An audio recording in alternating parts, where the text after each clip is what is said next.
সুপ্রিয় দর্শক, আসসালামু আলাইকুম। সবাইকে স্বাগত জানাচ্ছি আজকের গুরুত্বপূর্ণ সংবাদে। প্রথমেই জানিয়ে দিচ্ছি সংবাদ শিরোনাম, পরে বিস্তারিত। দর্শক, আজকের এই বিশেষ সংবাদে আমরা কথা বলবো চট্টগ্রাম বিশ্ববিদ্যালয়ের সাম্প্রতিক ভয়াবহ পরিস্থিতি নিয়ে। বিশ্ববিদ্যালয়ের শিক্ষার্থীদের ওপর স্থানীয়দের হামলার ঘটনায় ক্যাম্পাস জুড়ে উত্তেজনা ছড়িয়ে পড়েছে।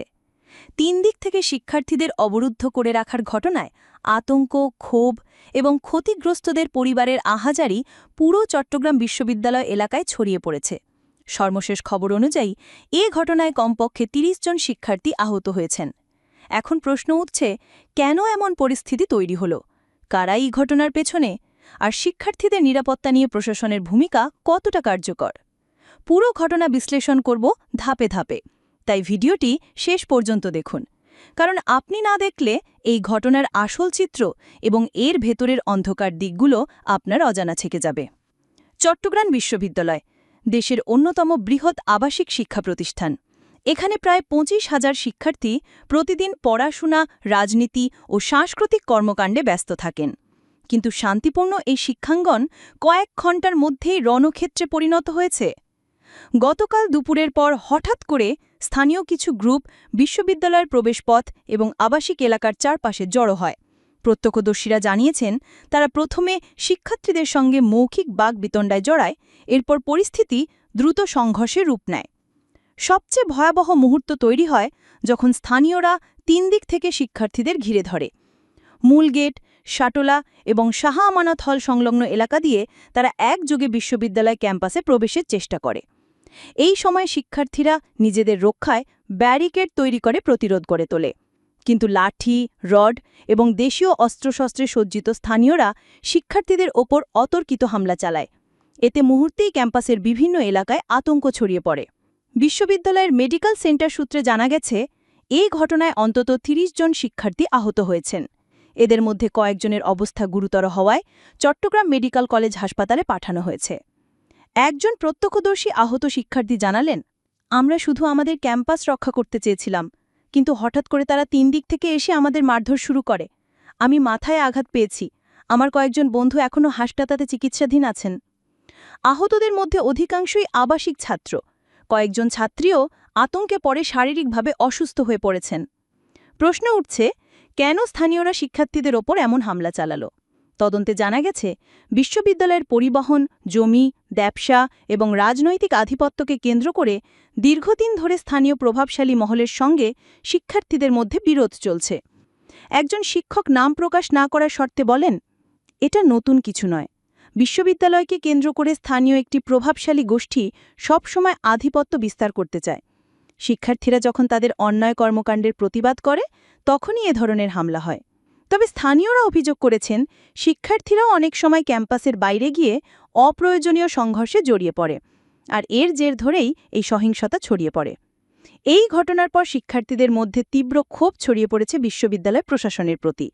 তাদের অভিযোগ, প্রশাসন আগে থেকে পরিস্থিতির উত্তেজনা বুঝতে পারলেও কোনো কার্যকর ব্যবস্থা নেয়নি। শিক্ষার্থীরা বলছে, যদি যথাসময়ে প্রশাসন, পুলিশ বা র্যাব মোতায়েন করত, তাহলে এই রকম ভয়াবহ হামলা হতো না। বিশ্ববিদ্যালয়ের উপাচার্য ঘটনাস্থলে এসে পরিস্থিতি নিয়ন্ত্রণের আশ্বাস দিয়েছেন। তিনি বলেন, আমরা ঘটনার তদন্ত করছি, দোষীদের বিরুদ্ধে কঠোর ব্যবস্থা নেওয়া হবে। শিক্ষার্থীদের নিরাপত্তা আমাদের সর্বোচ্চ প্রাধান্য।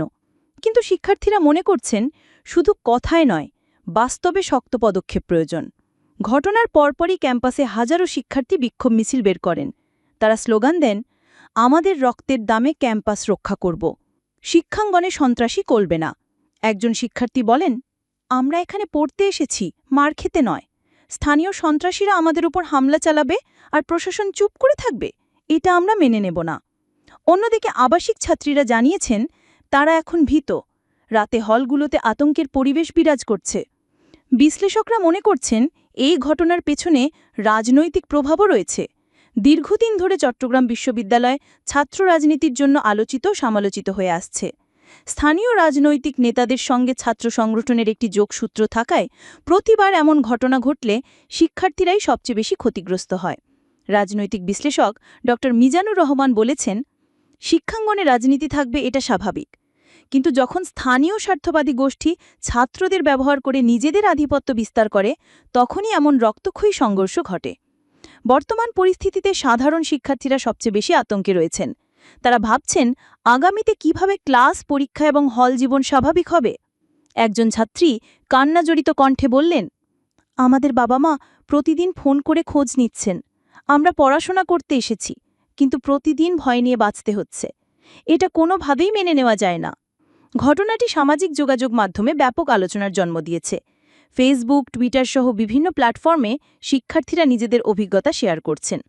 অনেক অভিভাবক লিখেছেন, আমাদের সন্তানদের জীবন নিয়ে খেলবেন না। মানবাধিকার সংগঠনগুলোও ঘটনার নিন্দা জানিয়ে দ্রুত তদন্ত করে অভিযুক্তদের শাস্তির দাবি জানিয়েছে। শিক্ষার্থীরা 5 দফা দাবি উত্থাপন করেছে। 1. অবিলম্বে স্থানীয় সন্ত্রাসীদের গ্রেফতার। 2. আহত শিক্ষার্থীদের চিকিৎসা ব্যয় বিশ্ববিদ্যালয় প্রশাসনের বহন। 3. ক্যাম্পাসে শিক্ষার্থীদের নিরাপত্তা নিশ্চিত করা। 4. ভবিষ্যতে এ ধরনের ঘটনা প্রতিরোধে স্থায়ী ব্যবস্থা। 5. দোষীদের বিরুদ্ধে শাস্তিমূলক ব্যবস্থা নিয়ে তা প্রকাশে ঘোষণা করা।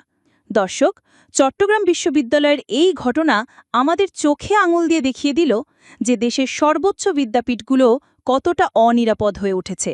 যেখানে শিক্ষার্থীরা জ্ঞানের আলো খুঁজতে আসে, সেখানে যদি রক্ত ঝরে, তাহলে সেটি শুধু বিশ্ববিদ্যালয়ের নয়, পুরো জাতির জন্য অশনি সংকেত। এখন সবার একটাই দাবি, শিক্ষা প্রতিষ্ঠানকে সন্ত্রাসমুক্ত রাখা। আমরা চাই আর কোনো শিক্ষার্থী যেন এভাবে আহত না হয়, আর কোনো পরিবার যেন সন্তানকে হারানোর ভয় না পায়। দর্শক, যদি আপনি মনে করেন শিক্ষার্থীদের ন্যায়সঙ্গত নিরাপত্তা প্রয়োজন, তাহলে ভিডিওটি শেয়ার করুন, লাইক দিন এবং অবশ্যই সাবস্ক্রাইব করে আমাদের সঙ্গেই থাকুন।